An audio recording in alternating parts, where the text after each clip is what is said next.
DD Punjabi ਵੇਖ ਰਹੇ ਸਾਰੇ ਦਰਸ਼ਕਾਂ ਦਾ ਨਿੱਘਾ ਸਵਾਗਤ। ਮੈਂ ਹਾਂ ਸ਼ਾਇਨਾ ਤੇ ਲੈ ਕੇ ਹਾਜ਼ਰ ਹਾਂ ਪ੍ਰੋਗਰਾਮ ਖਾਸ ਖਬਰ ਇੱਕ ਨਜ਼ਰ। ਅੱਜ ਦੇ ਇਸ ਪ੍ਰੋਗਰਾਮ ਦੇ ਵਿੱਚ ਦੇਸ਼ ਦੁਨੀਆ ਤੇ ਸੂਬੇ ਦੇ ਨਾਲ ਜੁੜੀਆਂ ਹੋਈਆਂ ਖਬਰਾਂ ਦੇ ਉੱਤੇ ਝਾਤ ਪਾਵਾਂਗੇ ਤੇ ਇਸ ਦੇ ਵਿੱਚ ਚਰਚਾ ਦਾ ਵਿਸ਼ਾ ਜਿਹੜਾ ਹੈ ਰਹੇਗਾ ਖਾਸ ਖਬਰਾਂ ਤੇ ਨਾਲ ਦੀ ਨਾਲ ਸਾਡੇ ਮਹਿਮਾਨ ਜਿਹੜੇ ਨੇ ਉਹ ਇਸ ਚਰਚਾ ਦਾ ਹਿੱਸਾ ਬਣਨਗੇ। ਸਾਡੇ ਅੱਜ ਦੇ ਮਾਹਰ ਨੇ ਉੱਘੇ ਪੱਤਰਕਾਰ ਅਤੇ ਵਿਸ਼ਲੇਸ਼ਕ ਲਖਵਿੰਦਰ ਜੌਲ ਹੁਣੀ। ਜੌਲ ਸਾਹਿਬ ਬਹੁਤ ਬਹੁਤ ਸਵਾਗਤ ਤੁਹਾਡਾ। बहुत बहुत ਮਿਹਰਬਾਨੀ जी। सो ਝਾਤ ਪਾ ਲੈਂਦੇ ਹਾਂ ਅੱਜ ਦੀ ਪਹਿਲੀ ਖਬਰ ਦੇ ਉੱਤੇ। ਪਹਿਲੀ ਖਬਰ ਜਿਹੜੀ ਹੈ ਉਹ ਆ ਰਹੀ ਹੈ GST ਦੇ ਨਾਲ ਜੁੜੀ ਹੋਈ। GST ਕਾਉਂਸਲ ਦੀ ਮੀਟਿੰਗ ਦੇ ਵਿੱਚ ਕੱਲ ਵਿੱਤ ਮੰਤਰੀ ਨਿਰਮਲਾ ਸੀਤਾਰਮਨ ਨੇ ਦੱਸਿਆ ਕਿ ਪੈਟਰੋਲ ਤੇ ਡੀਜ਼ਲ ਜਿਹੜੇ ਨੇ ਹਾਲੇ ਵੀ GST ਘੇਰੇ ਤੋਂ ਬਾਹਰ ਰਹਿਣਗੇ, ਪਰ ਬਾਇਓ ਡੀਜ਼ਲ ਦੇ ਉੱਤੇ 5% GST ਟੈਕਸ ਜਿਹੜਾ ਉਹ ਲੱਗਣਾ ਸ਼ੁਰੂ ਹੋ ਜਾਏਗਾ। ਨਾਲ ਦੀ ਨਾਲ ਫੂਡ ਡਿਲੀਵਰੀ ਸਰਵਿਸਿਜ਼ ਦੇ ਉੱਤੇ ਜਿਹੜਾ ਹੈ GST ਲੱਗੇਗਾ। ਕੀ ਕਹਿਣਾ ਚਾਹੋਗੇ ਇਸ ਸਾਰੀ ਖਬਰ ਬਾਰੇ? देखो कल दी इस मीटिंग के फैसले बहुत अहम ने जिहड़े आम लोगों नाल सीधा संबंध रखते हैं। एक तो ये कि जिहड़ा करोना महामारी नाल मुकाबला करन वालियां जिहड़ियां दवाइयां ने उन्हां उपर दसंबर तक GST जिहड़ा ओह नहीं लगेगा, उहदी छूट जिहड़ी है वो बरकरार रहेगी। सब तो वड्डा फैसला तो ये भी है। दूसरा यह है कि पेट्रोल ते डीजल की ਜਿਹੜੀ ਗੱਲ ਹੈ ਇਹ ਲਗਾਤਾਰ ਮੰਗ ਕੀਤੀ ਜਾ ਰਹੀ ਹੈ ਕਿ ਪੈਟਰੋਲ ਤੇ ਡੀਜ਼ਲ ਨੂੰ GST ਦੇ ਘੇਰੇ ਵਿੱਚ ਲਿਆਂਦਾ ਜਾਵੇ, ਪਰ ਕੱਲ ਦੀ ਜਿਹੜਾ GST ਕੌਂਸਲ ਦੀ ਮੀਟਿੰਗ ਨੇ ਇਹ ਗੱਲ ਫੇਰ ਸਪਸ਼ਟ ਕਰ ਦਿੱਤੀ ਹੈ ਕਿ ਇਹਦਾ ਕੋਈ ਸੰਭਾਵਨਾ ਇਸ ਤਰ੍ਹਾਂ ਦੀ ਅਜੇ ਨਹੀਂ ਹੈ। ਸਰਕਾਰ ਦਾ ਇਸ ਤਰ੍ਹਾਂ ਦਾ ਕੋਈ ਵਿਚਾਰ ਨਹੀਂ ਹੈਗਾ। ਇਹਦੇ ਨਾਲ ਇੱਕ ਤਾਂ ਇਹ ਹੈ ਕਿ ਲਗਾਤਾਰ ਪਿਛਲੇ ਸਮੇਂ ਤੋਂ ਪੈਟਰੋਲ ਡੀਜ਼ਲ ਜਿਹੜਾ ਉਹ ਮਹਿੰਗਾ ਹੋ ਰਿਹਾ, ਕੰਪਨੀਆਂ ਆਪਣੇ ਤੌਰ ਤੇ ਵਧਾ ਰਹੀਆਂ ਔਰ ਉਹਦੇ ਲਈ ਅਲੱਗ ਜਿਹੜਾ ਉਹ ਮੰਗ ਵੀ ਆਮ ਤੌਰ ਤੇ ਕੀਤੀ ਜਾਂਦੀ ਹੈ ਕਿ ਉਹਨੂੰ ਜਿਹੜਾ ਉਹ GST ਘੇਰੇ ਵਿੱਚ ਤਾਂ ਲਿਆਂਦਾ ਹੀ ਜਾਵੇ, ਲੇਕਿਨ ਇਸ ਤੋਂ ਬਿਨਾਂ ਵੀ ਉਹਦਾ ਕੰਟਰੋਲ ਜਿਹੜਾ ਉਹ ਸਰਕਾਰ ਆਪਣੇ ਹੱਥਾਂ ਵਿੱਚ ਲਵੇ। ਪਰ ਪਿਛਲੇ ਕਾਫੀ ਸਮੇਂ ਤੋਂ ਇਹ ਕੰਮ ਨਹੀਂ ਹੋ ਰਿਹਾ ਔਰ ਕੱਲ ਜਿਹੜਾ ਇਹ ਫੈਸਲਾ ਕਰਨ ਤੋਂ ਬਾਅਦ ਜਿਹੜਾ ਹੈ ਉਹ ਸਰਕਾਰੀ ਤੌਰ ਤੇ ਇਹਦਾ ਐਲਾਨ ਵੀ ਕੱਲ ਕੀਤਾ ਗਿਆ ਕਿ ਇਸ ਦੀ ਕੋਈ ਸੰਭਾਵਨਾ ਨਹੀਂ ਹੈ। ਇਸੇ ਤਰ੍ਹਾਂ ਬਹੁਤ ਸਾਰੀਆਂ ਹੋਰ ਵਸਤੂਆਂ ਜਿਹੜੀਆਂ ਜਿਹਦੇ ਵਿੱਚ ਸ਼ਰਾਬ ਵਗੈਰਾ ਦਾ ਮਸਲਾ ਵੀ ਆਉਂਦਾ ਹਮੇਸ਼ਾ ਕਿ ਉਹਨੂੰ ਜਿਹੜਾ ਉਹ ਲਿਆਂਦਾ ਜਾਵੇ, ਲੇਕਿਨ ਉਹਦੇ ਬਾਰੇ ਫੈਸਲਾ ਨਹੀਂ ਲਿਆ ਗਿਆ। ਲੇਕਿਨ ਜਿਹੜੀਆਂ ਦੂਸਰੀਆਂ ਦੋ ਚੀਜ਼ਾਂ, ਇੱਕ ਤਾਂ ਬਾਇਓਡੀਜ਼ਲ ਵਾਲੀ ਗੱਲ ਤੁਸੀਂ ਦੱਸ ਹੀ ਦਿੱਤੀ ਕਿ ਉਹਦੇ ਉੱਪਰ ਜਿਹੜਾ ਉਹ 5% ਜਿਹੜਾ ਉਹ ਲਗਾਇਆ ਜਾਏਗਾ GST। ਉਹਦੇ ਨਾਲ ਜਿਹੜਾ ਉਹ ਆਮਦਨ ਦੇ ਵਿੱਚ ਵਾਧਾ ਹੋਏਗਾ ਔਰ ਉਹਦੇ ਨਾਲ ਸਰਕਾਰੀ ਖਜ਼ਾਨੇ ਦੇ ਵਿੱਚ ਕਾਫੀ ਪੈਸਾ ਆਏਗਾ। ਔਰ ਜਿਵੇਂ ਆਪਾਂ ਨੂੰ ਪਤਾ ਹੈ ਕਿ ਪਿਛਲੇ ਸਮੇਂ ਦੇ ਵਿੱਚ GST ਨੂੰ ਜਿਵੇਂ ਇੱਕ ਇਵੈਂਟ ਬਣਾ ਕੇ ਜਿਹੜਾ ਉਹ ਲਾਗੂ ਕੀਤਾ ਗਿਆ ਔਰ ਉਸ ਤੋਂ ਬਾਅਦ ਇਹਦੇ ਵਿੱਚ ਕਈ ਤਰ੍ਹਾਂ ਦੀਆਂ ਸੋਧਾਂ ਜਿਹੜੀਆਂ ਉਹ ਕੀਤੀਆਂ ਗਈਆਂ, ਜਿਹਦੇ ਵਿੱਚ ਬਹੁਤ ਸਾਰੀਆਂ ਚੀਜ਼ਾਂ ਜਿਹੜੀਆਂ ਉਹ 18% ਤੋਂ ਘਟਾ ਕੇ 12% ਫਿਰ 5% ਦੇ ਵਿੱਚ ਲਿਆਂਦੀਆਂ ਗਈਆਂ।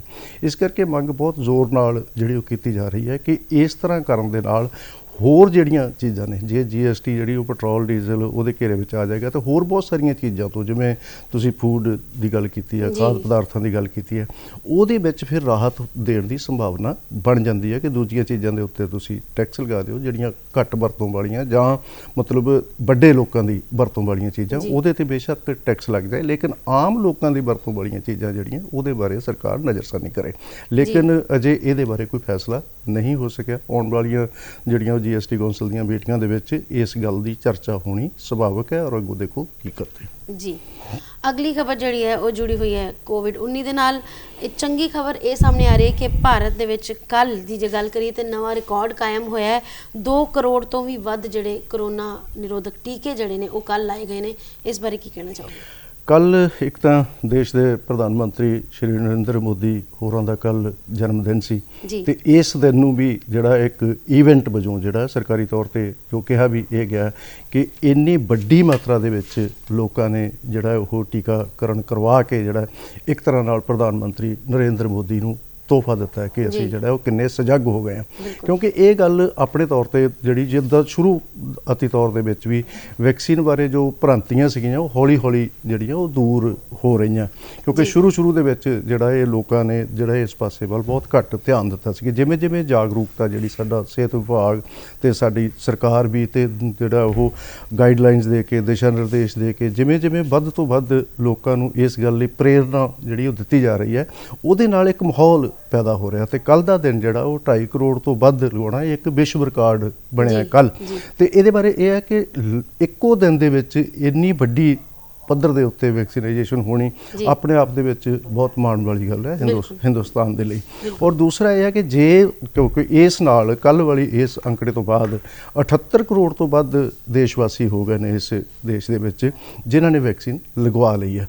ਲੇਕਿਨ 135 ਕਰੋੜ ਦੀ ਆਬਾਦੀ ਦੇ ਵਿੱਚ ਇਹ ਕਾਫੀ ਨਹੀਂ ਹੈਗਾ, ਕਿਉਂਕਿ ਜੋ ਸਰਕਾਰੀ ਤੌਰ ਤੇ ਆਪਾਂ ਜਿਹੜਾ ਉਹ ਐਲਾਨ ਹੋਇਆ ਵੀ ਆ, ਸਕੀਮ ਵੀ ਹੈ ਕਿ ਦਸੰਬਰ 2021 ਦੇ ਤੱਕ ਪੂਰੇ ਭਾਰਤ ਦੇ ਵਿੱਚ ਜਿਹੜਾ ਉਹ ਮੁਕੰਮਲ ਵੈਕਸੀਨੇਸ਼ਨ ਕਰਨ ਦਾ ਟੀਚਾ ਹੈ। ਪਰ ਇਹ ਤਾਂ ਹੀ ਹੋ ਸਕੇਗਾ ਜੇ ਰੋਜ਼ ਜਿਹੜਾ ਹੈ ਉਹ 1 ਕਰੋੜ ਤੇ 23 ਲੱਖ ਲੋਕਾਂ ਨੂੰ ਟੀਕਾ ਲੱਗੇਗਾ, ਤਾਂ ਹੀ ਦਸੰਬਰ ਤੱਕ ਅਸੀਂ ਇਹ ਜਿਹੜਾ ਕਰ ਸਕਾਂਗੇ। ਪਰ ਇੰਨੇ ਟੀਕੇ ਉਪਲਬਧ ਨਹੀਂ ਹੈਗੇ, ਕਿਉਂਕਿ ਅਸਲ ਦੇ ਵਿੱਚ ਇਹ ਆ ਕਿ ਟੀਕਾ ਕਰਵਾਉਣ ਦੇ ਵਿੱਚ ਹੁਣ ਲੋਕਾਂ ਵਿੱਚ ਸਜਗਤਾ ਆ ਚੁੱਕੀ ਹੈ, ਜਾਗਰੂਕਤਾ ਆ ਚੁੱਕੀ ਹੈ। ਸਰਕਾਰ ਇਸ ਕੰਮ ਦੇ ਵਿੱਚ ਸਫਲ ਹੋ ਚੁੱਕੀ ਹੈ ਕਿ ਲੋਕਾਂ ਨੂੰ ਇਸ ਗੱਲ ਲਈ ਤਿਆਰ ਕਰ ਲਿਆ ਜਾਏ ਕਿ ਉਹ ਟੀਕਾਕਰਨ ਕਰਵਾ ਲੈਣ। ਲੇਕਿਨ ਸਪਲਾਈ ਦੇ ਵਿੱਚ ਲਗਾਤਾਰ ਜਿਹੜੀ ਹੈ ਉਹ ਢਿੱਲ ਮੱਠ ਜਿਹੜੀ ਹੈ ਉਹ ਦਿਖਾਈ ਜਾ ਰਹੀ। ਉਹਦੇ ਵਿੱਚ ਕੁਝ ਸਮੇਂ ਦੇ ਵਿੱਚ ਪ੍ਰੋਡਕਸ਼ਨ ਵੀ ਘੱਟ ਹੋਈ ਵੈਕਸੀਨ ਦੀ ਹਿੰਦੁਸਤਾਨ ਦੇ ਵਿੱਚ, ਕੁਝ ਆਰਡਰ ਪਲੇਸ ਕਰਨ ਦੇ ਵਿੱਚ ਵੀ ਕੁਝ ਨਾ ਕੁਝ ਜਿਹੜੀਆਂ ਉਹ ਦੇਰੀ ਹੋਈ। ਇਸ ਕਰਕੇ ਬਹੁਤ ਸਾਰੀਆਂ ਜਿਹੜੀਆਂ ਊਣਤਾਈਆਂ, ਬਹੁਤ ਸਾਰੀਆਂ ਦਿੱਕਤਾਂ, ਬਹੁਤ ਸਾਰੇ ਮਸਲੇ ਇਸ ਤਰ੍ਹਾਂ ਦੇ ਹੈ ਨੇ ਕਿ ਇਹ ਟੀਕਾਕਰਨ ਇੰਨੀ ਤੇਜ਼ੀ ਨਾਲ ਨਹੀਂ ਹੋ ਸਕਿਆ। ਔਰ ਕੱਲ ਜਿਹੜਾ ਹੈ ਉਹ ਇੱਕਦਮ ਇਸ ਤਰ੍ਹਾਂ ਦਾ ਅਵਾਰਡ ਜਿਹੜਾ ਉਹ ਆਉਣਾ ਔਰ ਪ੍ਰਧਾਨ ਮੰਤਰੀ ਮੋਦੀ ਦੇ ਜਨਮ ਦਿਨ ਦੇ ਉੱਤੇ ਲੋਕਾਂ ਵਿੱਚ ਇਸ ਤਰ੍ਹਾਂ ਜਾਗਰੂਕਤਾ ਪੈਦਾ ਹੋਣੀ, ਇਹ ਆਪਣੇ ਆਪ ਦੇ ਵਿੱਚ ਕਾਫੀ ਅੱਛੀ ਗੱਲ ਹੈ, ਜਿਹਨੂੰ ਜਿਹੜਾ ਉਹ ਪ੍ਰਚਾਰਿਆ ਵੀ ਗਿਆ ਔਰ ਸਮਝਿਆ ਵੀ ਗਿਆ। ਔਰ ਇਸ ਤਰ੍ਹਾਂ ਜਿਹੜਾ ਜੇ ਇਹੀ ਚੀਜ਼ ਜਿਹੜੀ ਹੈ ਉਹ ਰੋਜ਼, ਜਿਵੇਂ ਆਪਾਂ ਕਿਹਾ ਕਿ 1 ਕਰੋੜ ਦੇ ਆਸ-ਪਾਸ ਜੇ ਰੋਜ਼ ਟੀਕੇ ਲੱਗਣੇ ਸ਼ੁਰੂ ਹੋ ਜਾਣ ਤੇ ਅਸੀਂ ਛੇਤੀ ਜਿਹੜਾ ਇਸ ਮਹਾਮਾਰੀ ਦੇ ਨਾਲ ਨਜਿੱਠਣ ਲਈ, ਸਿੱਝਣ ਲਈ ਸਮਰੱਥ ਹੋ ਜਾਵਾਂਗੇ। ਕਿਉਂਕਿ ਆਪਾਂ ਫਿਰ ਇੱਕ ਵਾਰੀ ਇਹ ਕਹਿ ਦਈਏ ਕਿ ਹਾਲਾਂਕਿ ਕਰੋਨਾ ਮਹਾਮਾਰੀ ਤੋਂ ਨਿਜਾਤ ਜਿਹੜੀ ਉਹ ਪਾਈ ਜਾ ਰਹੀ ਹੈ ਦਿਨ ਬ ਦਿਨ, ਪਰ ਸਾਊਥ ਵਾਲੇ ਪਾਸੇ, ਕੇਰਲਾ ਵਾਲੇ ਪਾਸੇ ਤੇ ਹੋਰ ਜਿਹੜਾ ਉਹ ਅਜੇ ਵੀ ਇਹ ਜਿਹੜਾ ਕਰੋਨਾ ਜਿਹੜਾ ਉਹ ਆਪਣੇ ਕੰਮ ਖਿਲਾਰ ਰਿਹਾ।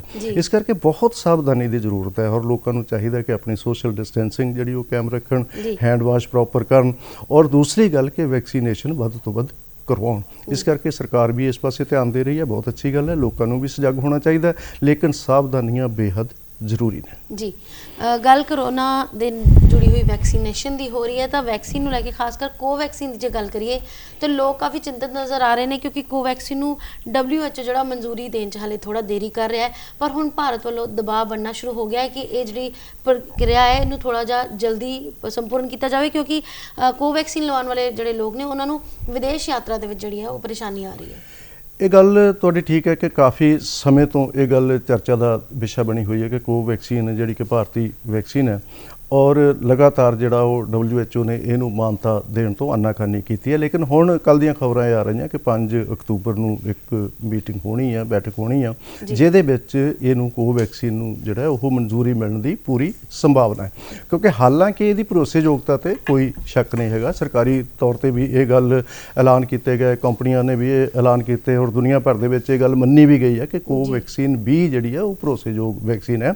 ਔਰ ਇਸ ਤੋਂ ਵੀ ਅੱਗੇ ਆ ਕਿ ਪ੍ਰਧਾਨ ਮੰਤਰੀ ਨਰਿੰਦਰ ਮੋਦੀ ਹੋਰਾਂ ਨੇ ਵੀ ਕੋਵੈਕਸੀਨ ਹੀ ਲਗਵਾਈ ਹੈ। ਇਸ ਕਰਕੇ ਜਿਹੜਾ ਇਹਦੀ ਭਰੋਸੇਯੋਗਤਾ ਤੇ ਕੋਈ ਸ਼ੱਕ ਨਾ ਹੋਣ ਦੇ ਬਾਵਜੂਦ ਇਹ ਕਿਉਂ ਅਜੇ ਤੱਕ ਮਾਨਤਾ ਨਹੀਂ ਮਿਲੀ, ਇਹ ਚਰਚਾ ਦਾ ਵਿਸ਼ਾ ਹਮੇਸ਼ਾ ਰਿਹਾ ਹੈ। ਔਰ ਜਿਵੇਂ ਤੁਸੀਂ ਪਹਿਲਾਂ ਵੀ ਕਿਹਾ ਕਿ ਜਦੋਂ ਕੋਵੈਕਸੀਨ ਦਾ ਟੀਕਾ ਜਿਨ੍ਹਾਂ ਦੇ ਲੱਗਿਆ ਹੋਇਆ ਉਹਨਾਂ ਨੂੰ ਵਿਦੇਸ਼ ਯਾਤਰਾ ਦੇ ਵਿੱਚ, ਕਿਉਂਕਿ WHO ਨੇ ਇਹਨੂੰ ਮਾਨਤਾ ਨਹੀਂ ਦਿੱਤੀ ਹੋਈ ਸੀ, ਇਸ ਕਰਕੇ ਕੁਝ ਦਿੱਕਤਾਂ ਦਾ ਸਾਹਮਣਾ ਕਰਨਾ ਪੈ ਰਿਹਾ ਸੀ, ਜਿਹੜਾ ਬਹੁਤ ਜਲਦੀ ਜਿਹੜਾ ਉਹ ਠੀਕ ਹੋ ਜਾਏਗਾ। ਔਰ ਇਹਦੇ ਨਾਲ ਜਿਹੜੀ ਗੱਲ ਆਪਾਂ ਪਹਿਲੀ ਖਬਰ ਦੇ ਹਵਾਲੇ ਦੇ ਵਿੱਚ ਕੀਤੀ ਹੈ ਕਿ ਜਿਹੜੀ ਵੱਧ ਤੋਂ ਵੱਧ ਉਪਲਬਧਤਾ ਵੀ ਜਿਹੜੀ ਉਹ ਹੋ ਜਾਏਗੀ, ਕਿਉਂਕਿ ਕੋਵੈਕਸੀਨ ਬਾਰੇ ਵੀ ਫਿਰ ਜਿਹੜੀਆਂ ਭ੍ਰਾਂਤੀਆਂ ਬਾਕੀ ਵੈਕਸੀਨ ਬਾਰੇ ਸ਼ੁਰੂ ਦੇ ਵਿੱਚ ਫੈਲਾਈਆਂ ਜਾ ਰਹੀਆਂ ਸੀ, ਉਹ ਭ੍ਰਾਂਤੀ ਵੀ ਦੂਰ ਹੋ ਜਾਏਗੀ। ਕਿਉਂਕਿ ਉਹ ਦੂਰ ਹੋਣ ਦੇ ਨਾਲ ਜਿਹੜਾ ਉਹ ਫਿਰ ਸਜਗਤਾ ਵਧੇਗੀ, ਲੋਕਾਂ ਦੇ ਵਿੱਚ ਜਿਹੜਾ ਇੱਕ ਵਿਸ਼ਵਾਸ ਵਧੇਗਾ, ਭਰੋਸੇਯੋਗਤਾ ਵਧੇਗੀ ਤੇ ਲੋਕ ਵੱਧ ਤੋਂ ਵੱਧ ਜਿਹੜਾ ਉਹ ਵੈਕਸੀਨ ਜਿਹੜੀ ਵੀ ਅਵੇਲੇਬਲ ਹੋਵੇ ਉਹ ਲਗਵਾ ਲੈਣ। ਕਿਉਂਕਿ ਅੱਜ ਕੱਲ੍ਹ ਲੋਕ ਇਹ ਪੁੱਛ ਲੈਂਦੇ ਆ ਕਿ ਕਿਹੜੀ ਵੈਕਸੀਨ ਹੈ, ਜੇ ਦੂਸਰੀ ਕੋਈ ਹੋਰ ਵੈਕਸੀਨ ਹੈ ਜਾਂ ਕੋਵੈਕਸੀਨ ਹੈ, ਤੇ ਕਈ ਵਾਰੀ ਆਨਾਕਾਨੀ ਕਰਦੇ ਆ, ਕਿਉਂਕਿ ਇੱਕ ਗੱਲ ਜਿਹੜੀ ਉਹ ਲੋਕਾਂ ਦੇ ਮਨਾਂ 'ਚ ਬੈਠੀ ਹੋਈ ਹੈ ਕਿ ਸ਼ਾਇਦ ਇਹਦੇ ਵਿੱਚ ਕੋਈ ਜਿਹੜੀ ਉਹ ਗੜਬੜ ਹੈ। ਇਸ ਕਰਕੇ ਜਿਹੜਾ ਉਹ ਇਹ ਲੋਕਾਂ ਦੇ ਮਨਾਂ 'ਚੋਂ ਕੱਢਣ ਲਈ ਬਹੁਤ ਜ਼ਰੂਰੀ ਹੈ ਕਿ WHO ਇਹਨੂੰ ਮਾਨਤਾ ਦੇ ਦੇਵੇ। ਜੀ, ਸੋ ਅਗਲੀ ਖਬਰ ਵੱਲ ਝਾਤ ਪਾਉਂਦੇ ਹਾਂ। ਹਾਲਾਂਕਿ ਖਬਰ ਜਿਹੜੀ ਹੈ ਉਹ ਜੁੜੀ ਹੋਈ ਹੈ ਪ੍ਰਧਾਨ ਮੰਤਰੀ ਮੋਦੀ ਦੇ ਨਾਲ ਹੀ। ਸ਼ੰਘਾਈ ਸਹਿਯੋਗ ਸੰਗਠਨ ਦੇ ਸਿਖਰ ਸੰਮੇਲਨ ਨੂੰ ਸੰਬੋਧਨ ਕਰਦਿਆਂ ਕੱਲ੍ਹ ਪ੍ਰਧਾਨ ਮੰਤਰੀ ਨਰਿੰਦਰ ਮੋਦੀ ਨੇ ਕੌਮਾਂਤਰੀ ਭਾਈਚਾਰੇ ਨੂੰ ਇਹ ਕਿਹਾ ਹੈ ਕਿ ਅਫਗਾਨਿਸਤਾਨ ਦੇ ਮੁੱਦੇ ਤੇ ਥੋੜੀ ਜਿਹੀ ਸਜਗਤਾ ਵਰਤੀ ਜਾਵੇ ਤੇ ਸੋਚ ਵਿਚਾਰ ਕਰਕੇ ਹੀ ਨਵੀਂ ਸਰਕਾਰ ਨੂੰ ਮਾਨਤਾ ਦਿੱਤੀ ਜਾਵੇ, ਕਿਉਂਕਿ ਕੱਟੜਵਾਦ ਜਿਹੜਾ ਹੈ ਉਹ ਦੁਨੀਆ ਲਈ ਖਤਰਨਾਕ ਸਿੱਧ ਹੋ ਸਕਦਾ ਹੈ। ਕਿਸ ਤਰ੍ਹਾਂ ਵੇਖਦੇ ਹੋ ਇਸ ਖਬਰ ਨੂੰ? ਬਿਲਕੁਲ ਸਹੀ ਕਿਹਾ ਪ੍ਰਧਾਨ ਮੰਤਰੀ ਹੋਰਾਂ ਨੇ ਇਸ ਬਾਰੇ, ਕਿਉਂਕਿ ਅਸਲ ਦੇ ਵਿੱਚ ਜਿਹੜਾ ਅਫਗਾਨਿਸਤਾਨ ਦੇ ਵਿੱਚ ਜਿਸ ਤਰ੍ਹਾਂ ਸੱਤਾ ਹਥਿਆਈ ਗਈ ਹੈ, ਭਾਵੇਂ ਕਿ ਬਹੁਤੇ ਖੂਨ ਖਰਾਬੇ ਤੋਂ ਬਿਨਾਂ ਹਥਿਆਈ ਗਈ ਹੈ, ਲੇਕਿਨ ਉਥੋਂ ਦੇ ਲੋਕਾਂ ਦੀਆਂ ਭਾਵਨਾਵਾਂ ਦੇ ਅਨੁਕੂਲ ਉਹ ਸੱਤਾ ਨਹੀਂ ਹੈਗੀ। ਇਹ ਗੱਲ ਭਾਰਤ ਵੀ ਅੱਛੀ ਤਰ੍ਹਾਂ ਸਮਝਦਾ ਔਰ ਦੁਨੀਆ ਭਰ ਦੇ ਵਿੱਚ ਜੋ ਜਮਹੂਰੀ ਪਸੰਦ ਲੋਕ ਨੇ ਉਹ ਸਾਰੇ ਅੱਛੀ ਤਰ੍ਹਾਂ ਸਮਝਦੇ ਆ ਕਿ ਅਸਲ ਵਿੱਚ ਇਹ ਸਾਰਾ ਤਾਲਿਬਾਨਾਂ ਦਾ ਸਮੂਹ ਜਿਹੜਾ ਹੈ ਅਸਲ ਦੇ ਵਿੱਚ ਤਾਂ ਬਹੁਤ ਸਾਰੇ ਅੱਤਵਾਦੀ ਗਰੁੱਪਾਂ ਦਾ ਸਮੂਹ ਹੀ ਹੈ। ਇਹ ਆਪਾਂ ਸਾਰੇ ਸਮਝਦੇ ਹਾਂ। ਔਰ ਦੂਸਰੀ ਗੱਲ ਕਿ ਅਜੇ ਉਹਨਾਂ ਦੀ ਆਪਣੀ ਖਾਨਾ ਜੰਗੀ ਵੀ ਬਹੁਤ ਤੇਜ਼ੀ ਨਾਲ ਜਿਹੜੀ ਉਹ ਚੱਲ ਰਹੀ ਆ। ਪੰਜਸ਼ੀਰ ਦਾ ਇਲਾਕਾ ਜਿਹੜਾ ਔਰ ਜੂਨੀਅਰ ਮਸੂਦ ਜਿਹੜਾ ਉਹ ਲੜਾਈ ਲੜ ਰਿਹਾ ਔਰ ਬਹੁਤ ਸਾਰੀਆਂ ਇਸ ਤਰ੍ਹਾਂ ਦੀਆਂ ਘਟਨਾਵਾਂ ਵਾਪਰ ਰਹੀਆਂ ਜਿਹਦੇ ਵਿੱਚ ਤਾਲਿਬਾਨਾਂ ਲਈ ਸਭ ਕੁਝ ਅੱਛਾ ਨਹੀਂ ਹੈਗਾ, ਭਾਵੇਂ ਉਹਨਾਂ ਨੇ ਸੱਤਾ ਦੇ ਉੱਤੇ ਕਬਜ਼ਾ ਕਰ ਲਿਆ।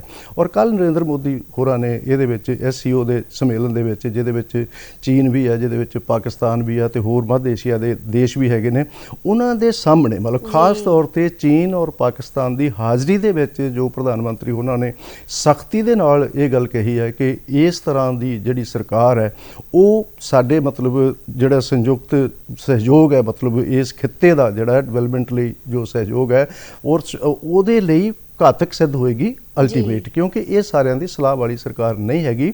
ਇਹਦੇ ਬਾਰੇ ਬਹੁਤ ਸਜਗ ਹੋਣ ਦੀ ਜ਼ਰੂਰਤ ਹੈ, ਕਿਉਂਕਿ ਉਹਨਾਂ ਨੇ ਕਿਹਾ ਕਿ ਆਰਥਿਕ ਵਿਕਾਸ ਦੇ ਵਿੱਚ ਇਸ ਤਰ੍ਹਾਂ ਦੀਆਂ ਸਰਕਾਰਾਂ ਜਾਂ ਇਸ ਤਰ੍ਹਾਂ ਦੀਆਂ ਕਾਰਵਾਈਆਂ ਜੋ ਤਾਲਿਬਾਨ ਕਰ ਰਹੇ ਨੇ, ਮਤਲਬ ਕੱਟੜਵਾਦ ਦੀਆਂ, ਅੱਤਵਾਦ ਦੀਆਂ, ਉਹ ਹਮੇਸ਼ਾ ਹੀ ਵਾਧਾ ਪਾਉਂਦੀਆਂ। ਇਸ ਕਰਕੇ ਬਹੁਤ ਜ਼ਰੂਰੀ ਹੈ ਕਿ ਇਸ ਪਾਸੇ ਵੱਲ ਜਿਹੜਾ ਉਹ ਧਿਆਨ ਦੇ ਕੇ ਬਹੁਤ ਹੀ ਜਿਹੜਾ ਉਹ ਗੰਭੀਰਤਾ ਦੇ ਨਾਲ, ਬਹੁਤ ਹੀ ਸਤਰਕਤਾ ਦੇ ਨਾਲ ਜਿਹੜਾ ਉਹ ਇਹਨੂੰ ਮਾਨਤਾ ਦੇਣ ਦੀ ਗੱਲ ਤੇ ਇਹਦੇ ਨਾਲ ਸਹਿਯੋਗ ਕਰਨ ਦੀ ਗੱਲ ਸਾਹਮਣੇ ਲਿਆਂਦੀ ਜਾਏ। ਇਸ ਕਰਕੇ ਪ੍ਰਧਾਨ ਮੰਤਰੀ ਹੋਰਾਂ ਦਾ ਇਹ ਕੱਲ੍ਹ ਵਾਲਾ ਜਿਹੜਾ ਬਿਆਨ ਹੈ, ਕੱਲ੍ਹ ਵਾਲਾ ਜੋ ਸੰਬੋਧਨ ਹੈ, ਉਹ ਦੁਨੀਆ ਭਰ ਦੇ ਵਿੱਚ ਜਿਹੜਾ ਉਹ ਜਮਹੂਰੀ ਕਦਰਾਂ ਕੀਮਤਾਂ ਦੀ ਰਾਖੀ ਕਰਨ ਵਾਲੇ ਲੋਕਾਂ ਲਈ, ਜਮਹੂਰੀ ਕਦਰਾਂ ਕੀਮਤਾਂ ਨੂੰ ਪ੍ਰਣਾਏ ਹੋਏ ਲੋਕਾਂ ਲਈ ਕਾਫੀ ਅੱਛਾ ਜਿਹੜਾ ਉਹ ਕਿਹਾ ਜਾ ਸਕਦਾ ਹੈ, ਕਿਉਂਕਿ ਇਹਦੇ ਨਾਲ ਜਿਹੜਾ ਉਹ ਫਿਰ ਇਸ ਤਰ੍ਹਾਂ ਜੋ ਸੱਤਾ ਦਾ ਜਿਹੜੀ ਉਹ ਤਬਦੀਲੀ ਹੁੰਦੀ ਹੈ, ਜਿਵੇਂ ਜਿਹੜੀ ਅਫਗਾਨਿਸਤਾਨ ਦੇ ਵਿੱਚ ਹੋਈ ਆ, ਉਹਨੂੰ ਫਿਰ ਬਲ ਨਹੀਂ ਮਿਲੇਗਾ। ਉਹਦੇ ਖਿਲਾਫ ਜਿਹੜਾ ਉਹ ਲੋਕਾਂ ਦੇ ਵਿੱਚ ਇੱਕ ਜਿਹੜੀ ਉਹ ਜਾਗਰੂਕਤਾ ਜ਼ਰੂਰ ਆਏਗੀ। ਇਸ ਕਰਕੇ ਇਹਦੀ ਸਰਾਹਨਾ ਕੀਤੀ ਜਾਣੀ ਚਾਹੀਦੀ ਜੀ।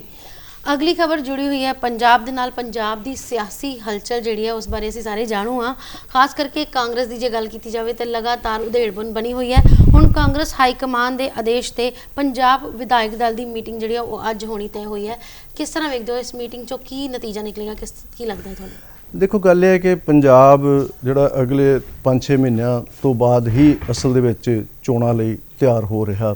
ਅਗਲੇ ਸਾਲ ਦੇ ਸ਼ੁਰੂ ਦੇ ਵਿੱਚ ਜਨਵਰੀ ਦੇ ਵਿੱਚ ਚੋਣਾਂ ਜਿਹੜੀਆਂ ਉਹ ਡਿਊ ਨੇ ਹੋਣੀਆਂ ਨੇ।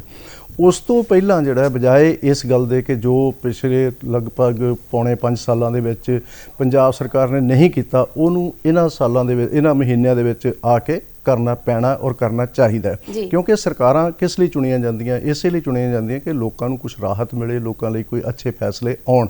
ਲੇਕਿਨ ਪੰਜਾਬ ਸਰਕਾਰ ਨੇ ਕਾਫੀ ਦੇਰੀ ਕਰ ਦਿੱਤੀ। ਉਹ ਇੱਥੋਂ ਤੱਕ ਕਿ ਜੋ ਮੈਨੀਫੈਸਟੋ ਲੈ ਕੇ ਪੰਜਾਬ ਸਰਕਾਰ ਪਿਛਲੀਆਂ ਚੋਣਾਂ ਦੇ ਵਿੱਚ 17 ਵਾਲੀਆਂ ਚੋਣਾਂ ਦੇ ਵਿੱਚ ਸਾਹਮਣੇ ਆਈ ਸੀ, ਉਸ ਮੈਨੀਫੈਸਟੋ ਨੂੰ ਪੂਰੀ ਤਰ੍ਹਾਂ ਲਾਗੂ ਨਹੀਂ ਕੀਤਾ ਗਿਆ, ਜੋ ਵਿਰੋਧੀ ਕਹਿ ਰਹੇ ਨੇ। ਹਾਲਾਂਕਿ ਕੈਪਟਨ ਸਰਕਾਰ ਇਹ ਕਹਿ ਰਹੀ ਹੈ ਕਿ ਅਸੀਂ 85% ਵਾਅਦੇ ਪੂਰੇ ਕਰ ਦਿੱਤੇ, ਪਰ ਜ਼ਮੀਨੀ ਹਕੀਕਤ ਦੇ ਵਿੱਚ ਉਹ ਚੀਜ਼ਾਂ ਦਿਸਦੀਆਂ ਨਹੀਂ ਹੈਗੀਆਂ। ਔਰ ਇਸ ਤੋਂ ਅੱਗੇ ਇਹ ਹੈ ਕਿ ਕਾਂਗਰਸ ਦੇ ਆਪਣੇ ਅੰਦਰੋਂ ਹੀ ਇਹਦਾ ਵਿਰੋਧ ਪੈਦਾ ਹੋ ਗਿਆ। ਇੱਕ ਨਵਜੋਤ ਸਿੱਧੂ ਦਾ ਧੜਾ ਤੇ ਦੂਜਾ ਧੜਾ, ਔਰ ਉਹਨਾਂ ਧੜਿਆਂ ਨੂੰ ਹੁਣ ਸੈਟੀਸਫਾਈ ਕਰਨ ਦੇ ਲਈ, ਦੂਸਰੇ ਕੰਬੀਨੇਸ਼ਨ ਬਣਾਉਣ ਦੇ ਲਈ ਅੱਜ ਵਿਧਾਇਕ ਦਲ ਦੀ ਮੀਟਿੰਗ ਜਿਹੜੀ ਉਹ ਸ਼ਾਮ ਨੂੰ 5 ਵਜੇ ਬੁਲਾਈ ਹੈ, ਜਿਹਦੇ ਵਿੱਚ ਅਜੇ ਮਾਖਣ ਤੇ ਜਿਹੜਾ ਹਰੀਸ਼ ਰਾਵਤ ਉਹ ਕੇਂਦਰੀ ਜਿਹੜੇ ਦਰਸ਼ਕ ਵਜੋਂ ਸ਼ਾਮਲ ਹੋਣਗੇ। ਦੇਖਦੇ ਹਾਂ ਕੀ ਬਣਦਾ ਜੀ। ਸੋ ਜੌਲ ਸਾਹਿਬ, ਇਸੇ ਖਬਰ ਦੇ ਨਾਲ ਖਾਸ ਖਬਰ ਇੱਕ ਨਜ਼ਰ ਦੇ ਵਿੱਚ ਖਬਰਾਂ ਦਾ ਸਿਲਸਿਲਾ ਖਤਮ ਹੁੰਦਾ ਹੈ। ਤੁਸੀਂ ਸਾਡੇ ਸਟੂਡੀਓ 'ਚ ਆਏ, ਤੁਹਾਡਾ ਬਹੁਤ ਬਹੁਤ ਸ਼ੁਕਰੀਆ। ਸਾਡੇ ਦਰਸ਼ਕਾਂ ਦਾ ਵੀ ਸਾਡੇ ਨਾਲ ਜੁੜੇ ਰਹਿਣ ਲਈ ਬਹੁਤ ਬਹੁਤ ਸ਼ੁਕਰੀਆ।